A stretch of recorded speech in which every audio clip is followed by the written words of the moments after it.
Hey everyone, I'm Arsh. And I'm Ramiro.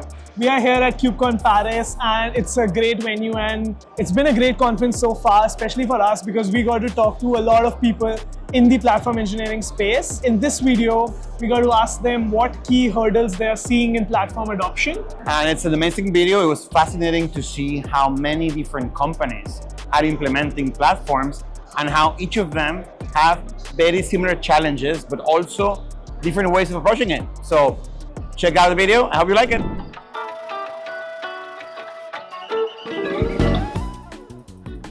Key hurdles. In all of my career, it doesn't really matter what the technology is or the tool set is, it always comes down to people. People are difficult. I think if we didn't have people in the mix, everything would be so much easier, right? We could just have AI. But I think the key hurdles are just collaboration. Somebody mentioned in a panel yesterday with me, there's a difference between cooperation and collaboration, which I really liked. And I think the key hurdles are always about bringing people on the journey with you. Any tips about, trying to collaborate, trying to do even people swapping. So if you've got two teams that aren't collaborating together, try and swap individuals to try to build empathy, build connection. I think that's the key thing. Key hurdles, I think, comes primarily to not thinking about the value being delivered. So it's just like, we'll build a portal, we'll build a platform, and all the engineers will suddenly want to use it. And that's just not realistic. It's really, humans are sort of by nature, particularly us developers, you really got to pull us in. Why am I going to change one tool for another? I love my IDE. If you give me another IDE, suddenly am I going to change? Probably not, right? And the general rule is a new tool or a new thing has to be 10x better, at least 10x better, to get me wanting to adopt that. So really understanding those pain points, key thing. That is also closely related to what developers do and how do they deploy software. I think it's very important to be close to the developers. It's very important to build something that would not hamper their current workflow.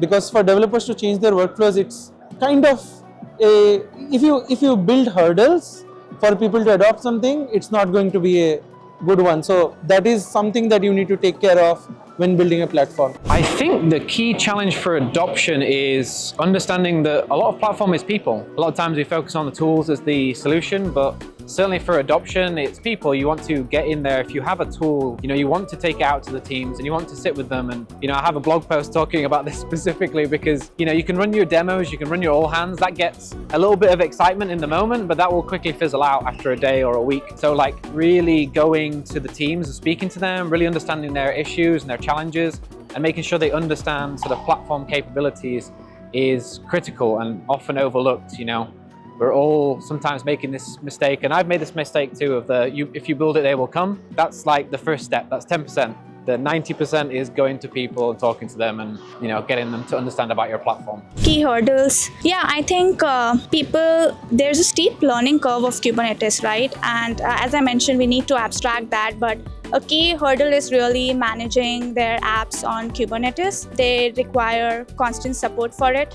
And that's why I also said that troubleshooting is another trend where we should leverage and improve upon. These are two key hurdles, and that's where I think the trend would go, where it becomes more self-servable and developers don't have to really rely on support or some expert people to help them with managing their workloads on Kubernetes. One of the hurdles that comes when it comes to adoption of platforms, I think, is the feature set of your platform not being in line with what your developers actually want.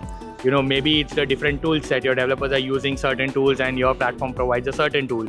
Or, the interface that your developers use. If your developers are CLI users and then you suddenly ship them a dashboard and ask them to do something, then it might be, difficult for them to do it. And if that happens, then it's really difficult for your platform to be adopted by the masses.